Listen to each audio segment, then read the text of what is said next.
শুধু পশ্চিমবঙ্গ নয়, ভারতবর্ষের ইতিহাসে সর্বকালীন রেকর্ড ভোট পড়ল এবার পশ্চিমবঙ্গের এই ১৫২টি আসনের যে ভোট আজকে হয়ে গেল সেই ভোটে।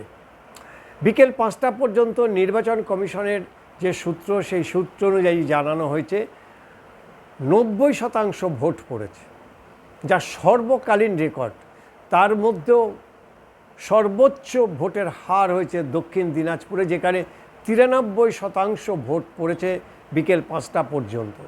৫টার থেকে ৬টা আরও ১ ঘন্টা নির্বাচন কমিশনের যে নিয়ম, সেই নিয়ম অনুযায়ী ভোট হয়েছে, যার সর্বশেষ ভোটের হার এখনও পর্যন্ত জানা না গেলেও বিকেল ৫টা পর্যন্তই যে ভোট হয়েছে তার হার প্রায় ৯০%।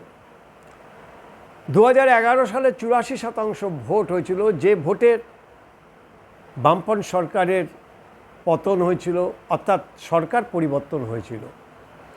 এবারের যে রেকর্ড ভোট হয়েছে সেই ভোটে সরকার বদলাবে কি না তার জন্য অপেক্ষা করতে হবে অবশ্যই ৪ঠা মে বিকেল পর্যন্ত।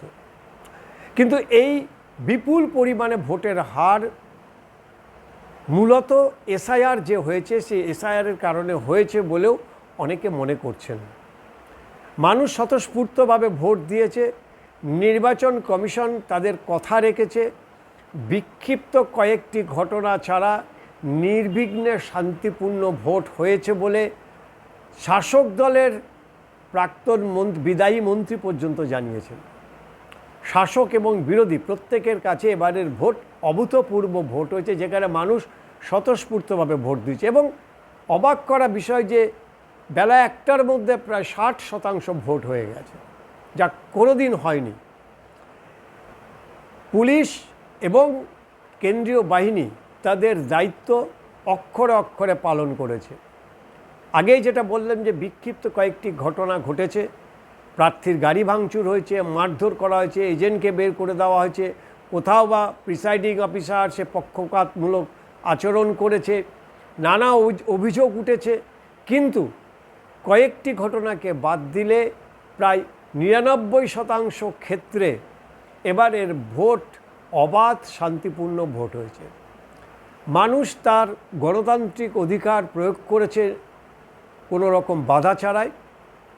বাইরে গণ্ডগোল হলেও বুথ সুরক্ষিত রেখেছে কেন্দ্রীয় বাহিনী, যে কারণে বাইরে কোনো অশান্তি হলেও তার ছাপ বুথে গিয়ে পড়েনি। নিরাপত্তা এতটাই টাইট ছিল, আমাদের যারা সহকর্মী তারা বলছিলেন যে মাঝপথে গিয়েই অনেক জায়গাতেই দেখা গেছে শাসক বিরোধী তারা তাদের যে বুথ ক্যাম্প, সে বুথ ক্যাম্পগুলি সেখান থেকে তারা তুলে নিয়ে গেছে।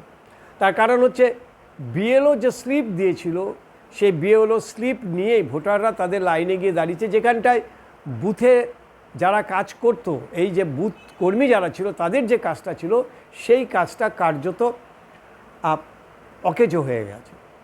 পুরোটাই নির্বাচন কমিশনের নিয়ন্ত্রণে ছিল এবং নির্বাচন কমিশন প্রায় ৯৯.৯৯% অক্ষর অক্ষরে তাদের দায়িত্ব পালন করেছে।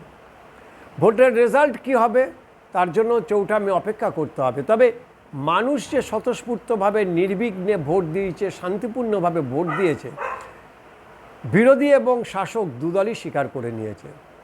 তাই এই জনতা জনার্দনের যে রায় কার দিকে যাবে সেটার জন্য তো আমাদের অপেক্ষা করতে হবে। তবে আজকের ভোট দেখে যারা অঙ্ক কষতে বসবেন, শাসক এবং বিরোধীরা যা দাবি করবে সেই দাবি হাস্যকর হবে বলে অন্ততপক্ষে আমাদের যে অভিজ্ঞতা, সেই অভিজ্ঞতা থেকেই বলছি। ৯০% ৯২% ভোট মানে সরকার বিরোধী ভোট, এটা ভাবার কোনো কারণ নেই। তার কারণ এবারে এসআইআর একটা বিরাট ফ্যাক্টর ছিল। অনেক মানুষের মধ্যে, অনেক না বলতে গেলে প্রায় সকলের মধ্যেই একটা ভাবনা ছিল যে এবারে ভোটটা দিতেই হবে, না হলে তাদের নাম বাদ যাবে। এনআরসির সময় এই ভোটার লিস্ট দেখেই এনআরসি হবে, আমরা যদি ভোট না দিই পরবর্তীকালে অসুবিধা হবে। এই যে একটা গল্প বা একটা আশঙ্কার মেঘ তৈরি করা হয়েছিল মানুষের মধ্যে, মানুষ ভয়ে এই ভোটটা দিয়েছে বলেই মনে করা হচ্ছে। দক্ষিণ দিনাজপুরে ৯৩% ভোট হয়েছে, এই ভোটের মধ্যে কিন্তু যে পোস্টাল ব্যালট আছে সেগুলি ধরা হয়নি। এছাড়াও 5টা থেকে 6টা যে 1 ঘন্টা ভোট, সেই ভোটের পার্সেন্টেজ এখনও জানা যায়নি। অর্থাৎ সর্বশেষ যে ভোট কত পার্সেন্ট হলো সেটা জানতে গেলে আমাদের আরও অপেক্ষা করতে হবে। কিন্তু তার আগেই বিকেল 5টার যে নির্বাচন কমিশন থেকে যেটা জানানো হয়েছে যে 90% ভোট পড়ে গিয়েছে, এটা অভূতপূর্ব একটা বিষয়। ভারতবর্ষের মধ্যে সর্বকালীন রেকর্ড ভোট পড়লে এবারে বাংলায়। কেন বাংলাকে একই সঙ্গে ফুটবলের মক্কা এবং রাজনীতির মক্কা বলা হয় সেটা আরও একবার প্রমাণিত হলো। বাংলার মানুষ তাদের গণতান্ত্রিক অধিকার ভোট দিয়ে তাদের অধিকার তারা রক্ষা করেছে এবং তাদের রায় নিশ্চিতভাবে ইভিএমে জানিয়েছে, যেটার জন্য আমাদের 4ঠা মে পর্যন্ত অপেক্ষা করতে হবে।